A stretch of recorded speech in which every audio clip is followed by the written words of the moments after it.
복잡하고 어려운 패션계 소식을 쉽고 재미있게 알차게 전하는 슈스스TV의 이달의 뉴스 앵커 한혜연입니다. 코로나가 조금씩 풀려가면서 일상에도 변화가 있는 요즘인데요. 조금씩 되찾는 일상의 신이 난 패션계. 어떤 소식들이 준비했는지 한번 찾아볼까요?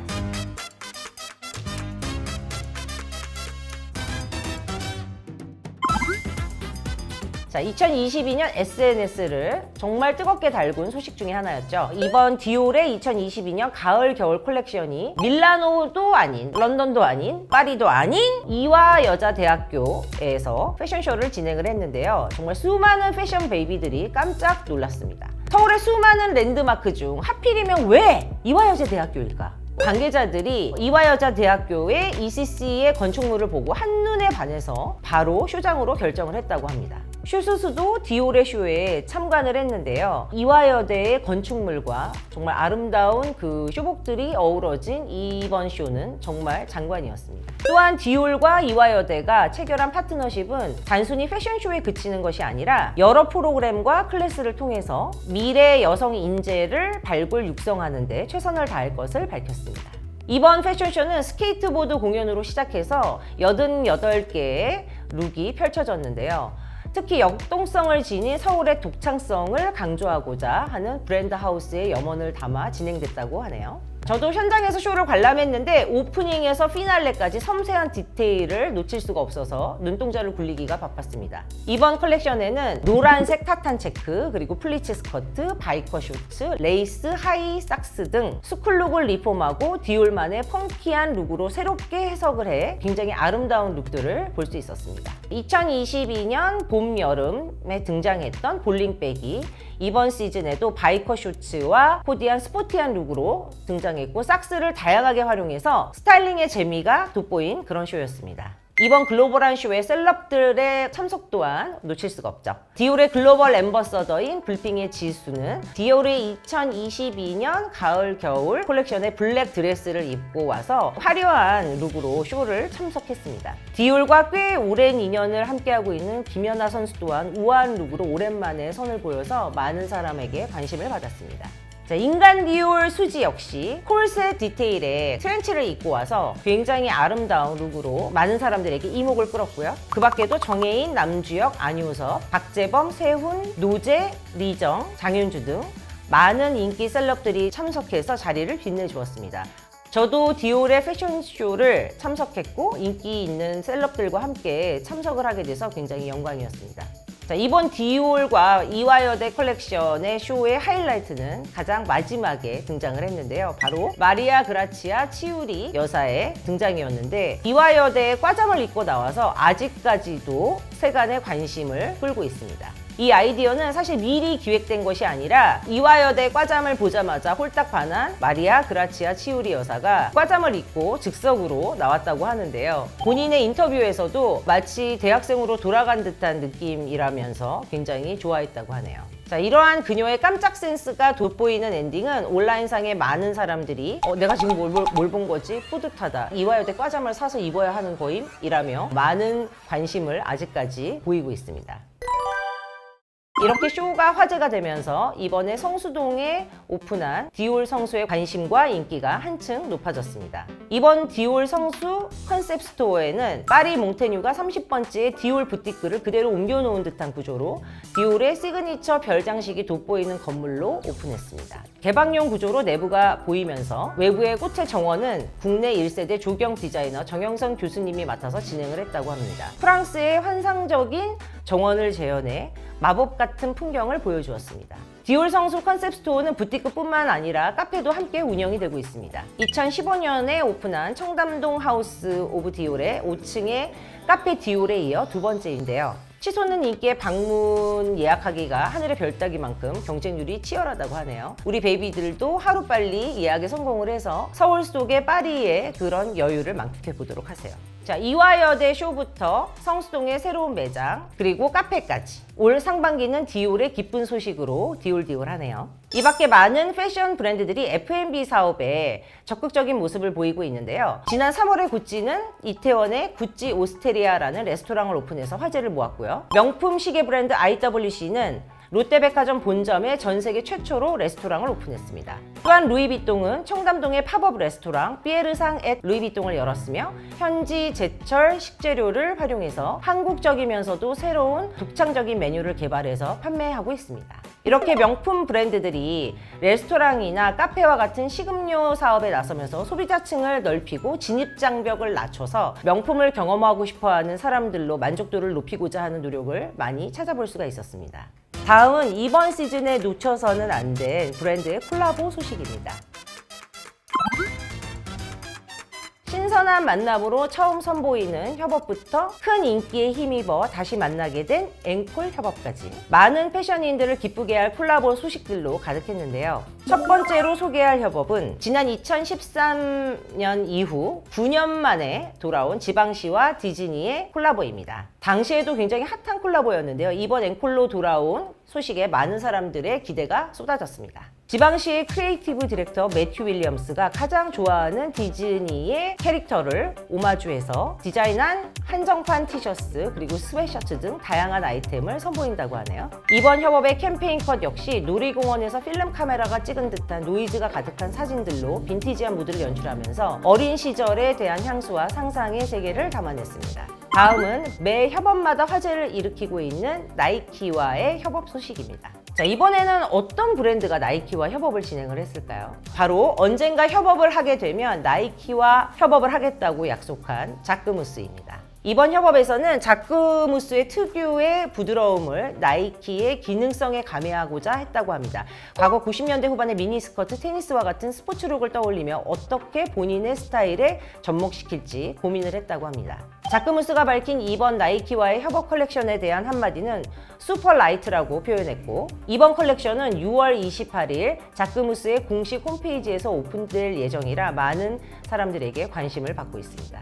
저 또한 너무 기대하고 있는 협업인데요. 나이키와 자크무스의 협업이 어떤 식으로 진행이 되었을지 정말 사뭇 궁금합니다. 마지막 콜라보 소식입니다. 이번에 루이비통과 협업한 에어포스 1의 9가지 에디션을 선보인다고 하는데요. 지난번 이달의 뉴스에서 다루었던 버질 아블로의 소식 다들 기억하시죠? 이번에 선보이는 에어포스 1은 루이비통의 디자이너였던 고 버질 아블로가 디자인한 47종의 신발 중에 일부라고 하네요. 이번 콜라보 신발에서는 무지개 모티브를 반영해 화이트와 그린, 레드, 블루가 섞인 투톤 에디션과 버질 아블로의 루이비통 데뷔 컬렉션에 오마주한 메탈릭 골드 버전도 포함되어 있다고 합니다. 다음 달 루이비통 공식 홈페이지에서 응모 고객 대상으로 무작위 추첨을 통해 이 제품을 살 수 있는 기회를 제공한다고 하네요. 발매 전부터 정말 뜨거운 인기로 여전히 많은 사람들이 버질 아블로를 그리워하고 있음을 알 수가 있었습니다. 자, 많은 애견인들이 반길 소식입니다. 바로 셀린느의 펫 컬렉션이 새롭게 론칭되었다는 소식이네요. 이번 컬렉션에서는 셀린느의 크리에이티브 디렉터인 에디 슬리먼이 본인의 반려견인 엘비스를 위해 만든 배변 봉투를 휴대하는 풋백, 리드줄, 물그릇과 밥그릇을 함께 담을 수 있는 양가죽 트레이, 그리고 트리오페 모양의 고무 장난감 등 다양한 아이템을 선보였습니다. 캠페인 촬영은 블랙핑크의 리사와 에디 슬리먼의 반려견이 등장하며 에디 슬리먼이 직접 촬영을 했다고 하는데요. 그래서인지 사진들에서 깊은 애정을 느낄 수가 있었습니다.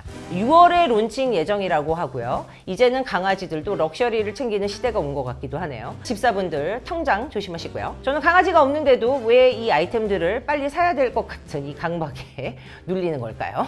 다음은 중고딩 급식 베이비들한테 전해드리는 소식입니다. 앞으로는 교복 디자인에서 버버리 체크 패턴을 볼 수 없게 되었는데요. 영국 명품 브랜드 버버리 측이 국내 학교 교복 제작사가 자사의 상표권을 침해했다는 소송을 제기한 것인데요. 서울 관내에만 50곳, 전국의 200여 곳에 달하는 학교들이 교복 소매나 옷깃 등 일부의 체크 무늬를 사용한 경우부터 교복 치마 원단이 체크 무늬인 경우까지 다양하게 버버리 체크 패턴을 사용하고 있었다고 합니다. 이에 해당하는 학교들은 2023년 교복부터 디자인을 변경해야 된다고 하는데요. 버버리 체크가 클래식 체크 패턴의 대명사로 이용되오다 보니 이런 안타까운 일이 생기는 것 같습니다. 앞으로 교복 디자인의 추세도 많이 바뀔 것으로 생각이 되는데요. 우리 어른들이 조금 더 신경 써서 우리 베이비들이 예쁜 교복을 입고 기분 좋게 학교를 다닐 수 있는 그런 환경을 만들어주면 더 좋을 것 같습니다.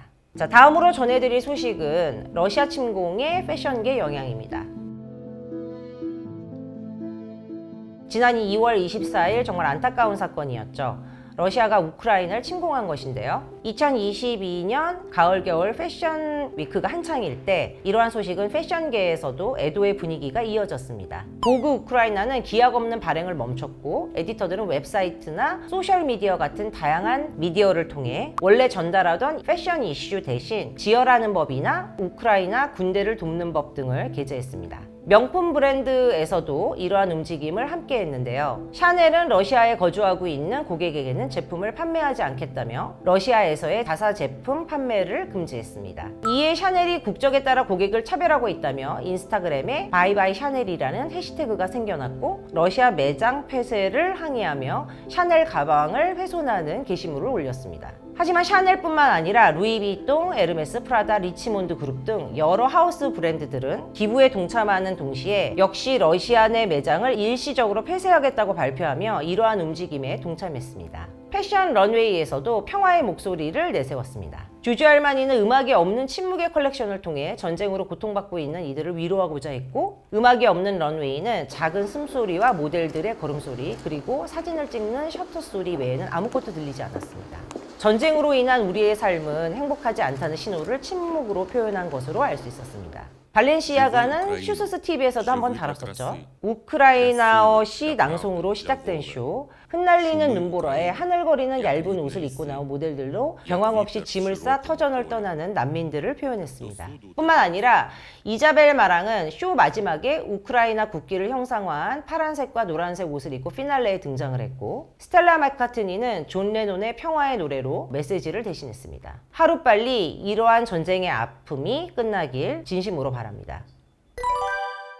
자, 마지막으로 맷갈라 소식을 전해드립니다. 패션계 최대 행사 중에 하나인 맷갈라 시즌이 돌아왔습니다. 뉴욕 메트로폴리탄 미술관에서 열리는 코스튬 자선 모금인 맷갈라 쇼는 매년 수많은 셀럽들이 참석해서 화제를 모으고 있는데요. 작년에 우리나라에서도 불핑의 로제와 시엘이 참석해서 많은 관심을 모았는데요. 올해는 어떤 셀럽들과 패션들이 시선을 모았는지 한번 보도록 하겠습니다. 이번 맷갈라의 주제는 미국의 패션 선집으로 드레스 코드는 길디드 글래머입니다. 길디드 에이지는 남북전쟁 이후 미국의 대호황 시기였던 1870년에서 1900년대를 의미하는데요. 그 당시에 글램하고 화려한 패션들이 올 시즌 어떻게 재해석되었을지 매우 궁금하네요. 이번 맷갈라에서는 19세기 말 귀부인 초상화를 오마주한 듯한 의상들이 대거 등장했습니다. 그중 항상 화제를 모으고 있는 빌리 아이리시는 세팅 콜셋, 코사주가 가미된 구찌 이브닝 드레스를 착용해서 이번 주제를 완벽히 소화해냈다는 평을 받아냈습니다.